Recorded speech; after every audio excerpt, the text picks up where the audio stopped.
Приветствую всех на канале Магия Песка. Мои дорогие любимые зрители, меня зовут Ольга, и сегодня для вас я сделаю отсыпочку на такую тему. У кого вы на сердце? Кто в сердце вас содержит? Загадайте, пожалуйста, на себя, ни о ком не думайте. Песочек все покажет сам.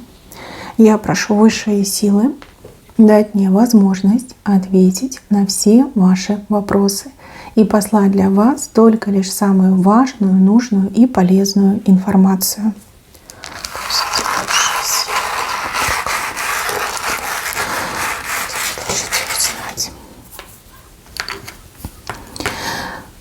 Так, мои хорошие, вы знаете этого человека, потому что иногда либо очень часто вы о нем думаете, вспоминаете. Ну, понятно, что отсыпка общая и проиграется, понятно, не для всех. Но, смотрите, кто-то из вас периодически вспоминает как какой-то странный и неудачный роман. Да? Могло бы быть все хорошо, но вышло как всегда. Либо все начиналось очень хорошо, но закончилось как всегда. А кто-то вспоминает как оборванную связь, да? Вот все было хорошо, потом раз, и все резко изменилось в худшую сторону. Оборвалась связь, разорвались отношения. И вы все время думаете, почему так произошло, да, зачем так произошло, что стало причиной, что сделала я не так, что сделал мужчина не так. Ну, какой-то фатум, да, вот фатум есть у кого-то. И вы не можете об этом не думать. Сколько бы времени ни прошло, да, все равно мысли лезут. Почему? Потому что с этим мужчиной у вас... Ну вот как троеточие. Непонятно, будет ли продолжение, либо будет после троеточия все-таки крупная точка. Вот как-то, знаете, вопросики остались, да, вопросики. А почему так произошло? Так произошло по вине мужчины. Это он так устроил. Знаете, ну вот идет мне, что у него как повышенные требования к существованию, к жизни, да. Мужчина с высокой планочкой, да. Вот когда вы общались либо встречались, у мужчины не было достаточно средств. То есть не мог он себе позволить такую женщину, как вы. Вот не тянул, да, можно так сказать, он не тянул. Почему-то какие-то кредиты показаны, долги и кредиты. Возможно, чтобы ухаживать за вами, либо произвести на вас впечатление, мужчина влез в долги и в кредиты. А потом ему просто пришлось либо куда-то уехать, ну, скорее всего, на заработки куда-то он уехал, да, чтобы рассчитаться по долгам. Плюс это был действительно сознательный побег, потому что материально он вас не тянул. Вот как-то так. Хотелось дать вам самое лучшее, а денег у него не было. Он мог работать, но денег реально не хватало. То есть вы не все про него знали, либо не все знали про его финансовое состояние. Он мог вам рассказывать, что я там зарабатываю, куры не клюют, но это все было неправда. Мне идут какие-то кредиты и долги, которые у него были. И, скорее всего, эти кредиты и долги возникли, ну, не из-за вас, нет, это он сам виноват, потому что ему хотелось вас удивлять, хотелось перед вами блистать, и поэтому он выбрал такой путь. То есть он мог честно вам признаться, что, знаешь, вот сейчас у меня дела не очень, но я буду стараться, я буду зарабатывать, и дай мне шанс. А этот решил другим путем пойти. Он решил вам показать небо в алмазах, а небо было куплено в кредит, да, кредитные деньги нужно отдавать. Долги. Вот понимаете, причина, почему ваши отношения не случились, либо не состоялись, либо развалились, это долги, кредиты мне идет. Много должен был мужчина. У него там было два варианта. Либо бежать куда-то далеко, прятаться от кредиторов, пытаться заработать, либо идти, продавать запчасти своего тела. Но он выбрал первый вариант. Винит ли он себя в чем-то? Нет, наверное. Он винит судьбу, он винит жизнь, он винит какую-то несправедливость. Вот почему одни люди богатые, другие бедные. И почему так все случилось. Как-то, знаете, жалуется на свою несчастную судьбу, но Он верит в то, что он разбогатеет, он верит в то, что он... Но он вам что-то пообещал. Не идет, что он вам что-то пообещал, какой-то подарок, скорее всего, пообещал.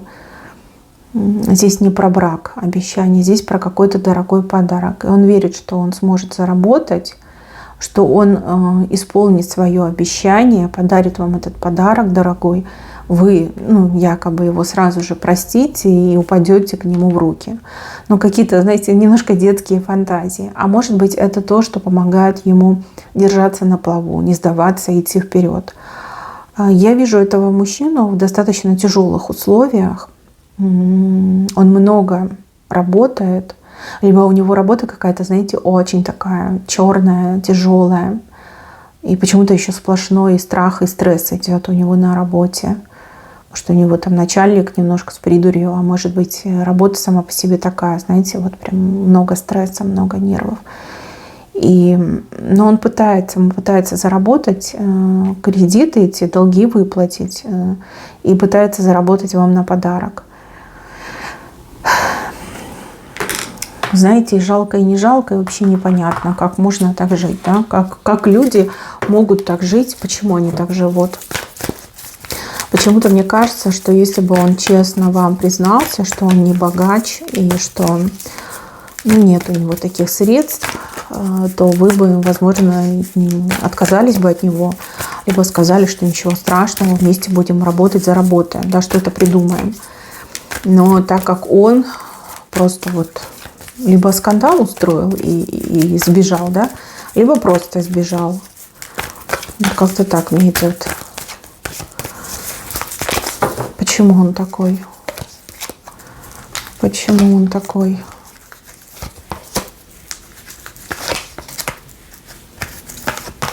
Нормальный человек таким не будет. На то есть причина. Тем более взрослый человек. Вы ж не на ребенка загадали, нет? Ну, смотрите, у кого-то отыграется, что мужчина...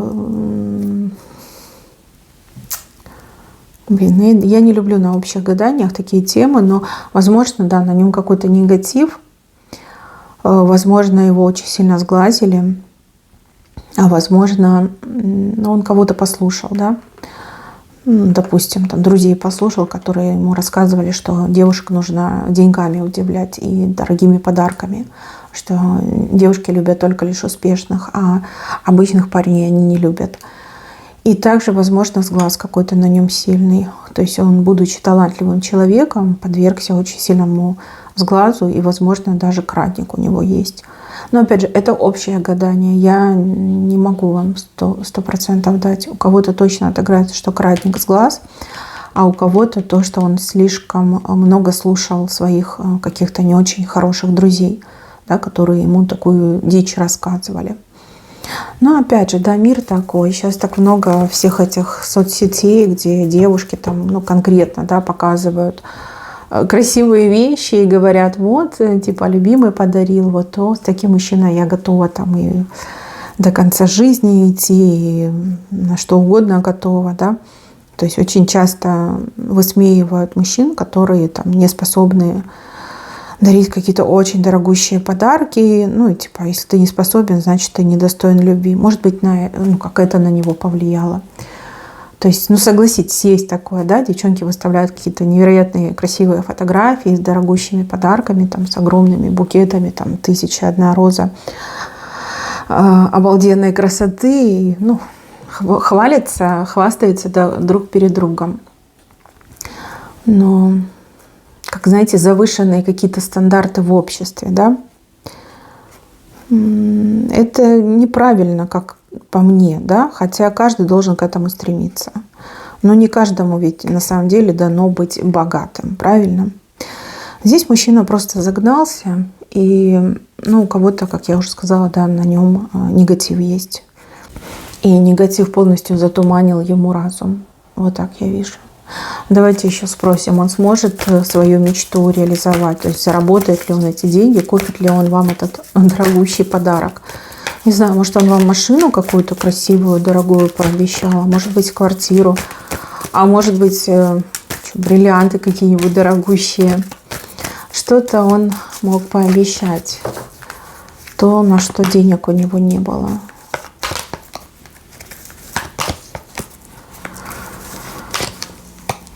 Так, ну ответ, нам нужен ответ.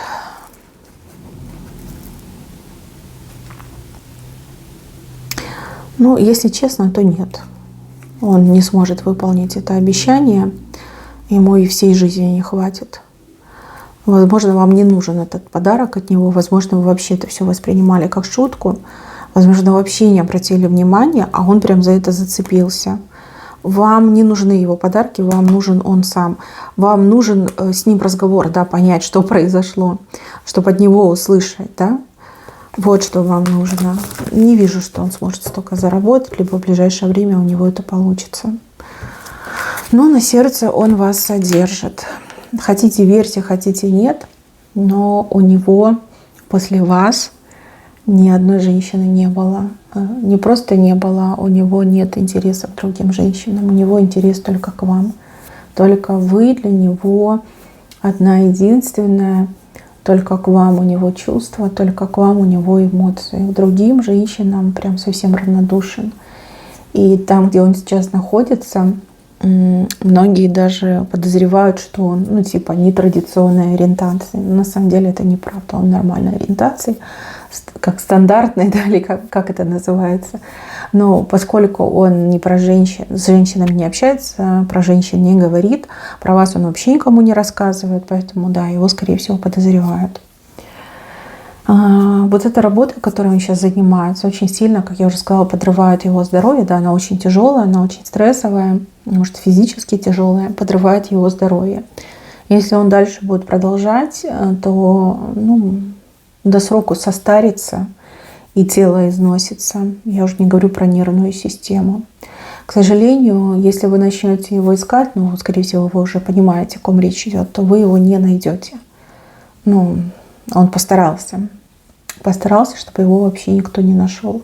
И тут даже не потому, что вы, а потому, что, скорее всего, бежал от этих должников-кредиторов. Вы его не найдете. Вот непонятно, я не люблю такие отсыпки, знаете, когда вот какая-то драматическая картинка и непонятна развязка. Я не вижу развязку в песке. Я вижу его в кандалах работы, я вижу, что вы постоянно в вопросах, да, задаете себе вопросы. Я вижу, что между вами стены, горы, косогоры. А что дальше? Ну вот что дальше? Будет ли какое-то общение, либо будет ли какое-то проявление, ну, хоть что-нибудь, да, встреча какая-нибудь, хоть когда-нибудь, да, что будет? Что будет?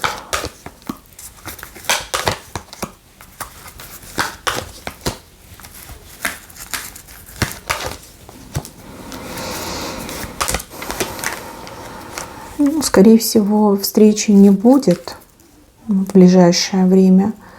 Ну, может быть, где-нибудь там через годик, через 2 этот мужчина что-то вам напишет.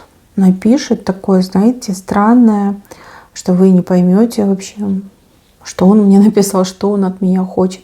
Он даже может вам опять наврать, сказать, что у него там какой-то бизнес, и он где-то там очень далеко, в каком-то очень шикарном, богатом месте.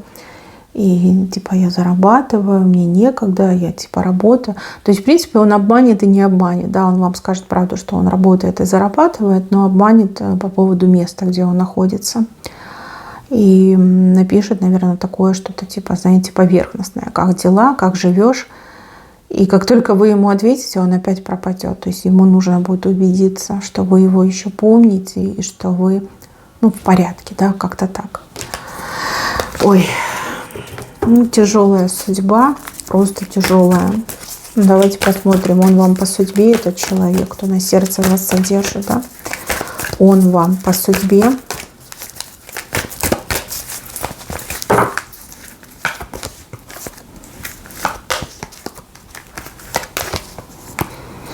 Ну, нет, нет. Вы для него роковая. А вам по судьбе другой человек идет. С другим человеком у вас будут отношения. С другим. Может, вы уже с другим в отношениях, и он вам по судьбе. А этот у кого на сердце, кто на сердце вас содержит, нет, для него вы роковая женщина, но я не вижу, чтобы вы были вместе. Может, вы его и не любили, кстати. Вот. Но просто то, что между вами произошло, оно было настолько непонятным, странным, и 1000 вопросов, да, из-за этого, почему так произошло. То есть в этом вы хотели бы разобраться, да, услышать его версию, потому что своя версия у вас есть. Ну, девочки, понимаете, залезть в чужую голову достаточно тяжело. И вразумить человека, если он того не хочет, тоже тяжело. Я вижу перед собой несчастную душу, да, которая идет самым тяжелым путем, самым тяжелым. А его работа — это как сизифов труд, да? Приблизительно из той же серии. То есть, в принципе, если бы он не уезжал, я думаю, что он мог бы найти там и работу, и подработку, и там как-то быстрее выплатить все свои эти долги и кредиты. И если бы он вам сказал о своем финансовом положении, вы бы не стали на него там клеймо ставить, либо не послали бы его на 3 буквы. Это тоже я вижу. Хотел как лучше, а получилось как всегда. То есть, грустная, реально грустная отсыпка. Содержит на сердце и будет содержать. И знаете, вот у кого-то из вас так и отыграется, что он никогда не женится, у него не будет детей. И такая, знаете, печальная участь у него идет. Очень печальная. Но вы для него это как самое светлое, счастливое событие в его жизни. Потому что ни до вас, ни после вас ничего хорошего в жизни этого мужчины я не вижу. Прям, даже когда он ребенком даже был, да, ничего хорошего я не вижу. Прям не будет, да, не будет. У кого-то из вас отыграется, что, возможно, когда-нибудь, лет через 10 вы таки встретитесь, да, и, возможно, мужчина найдет в себе силы, либо у него наконец-таки появится желание вам рассказать, что на самом деле произошло. Но, как я понимаю, это уже будет слишком поздно, и у него здоровье будет подорвано его этой тяжелой работой, и нервная система подорвана, а у вас уже будет свое счастье, вам уже это будет как-то, наверное, и не особо важно. Вот такая грустная отсыпка, да. Кто мне там обычно пишет, что у меня все очень сладко. Вот видите, какая драма. Прям хочется поплакать. И даже настроение немножко испортилось. Но что есть, то есть. Да, вы у него на сердце были, есть и будете. И ничто не поменяет этот факт. Да? Это прям факт из его жизни. Человек сам себе жизнь запорол и испортил. Все. Да? Занавес. Не знаю, что добавить. Если вы хотите ему помочь, мало ли вдруг, да, то есть вы добросердечный человек, добросердечная женщина, можете пойти помолиться. Если вы понимаете, о ком речь идет, да. Скорее всего, понимаете, потому что у вас так все странно с ним произошло. И плюс его нету, он пропал из вашей жизни. И пропал уже, в принципе, давненько. И вы не знаете, где он. Может быть, вы слышали что-то про его долги и кредиты, и про то, что он убежал от кредиторов. Да, тогда этот человек, идите помолитесь за него, либо закажите за здравие. Возможно, ему это принесет облегчение, либо вразумление какое-то даст. Хотя я этого не вижу. Мои дорогие, вот такая грустная отсыпка. Извините, но что есть, то есть. Всем спасибо за внимание. Берегите себя. Всем пока-пока.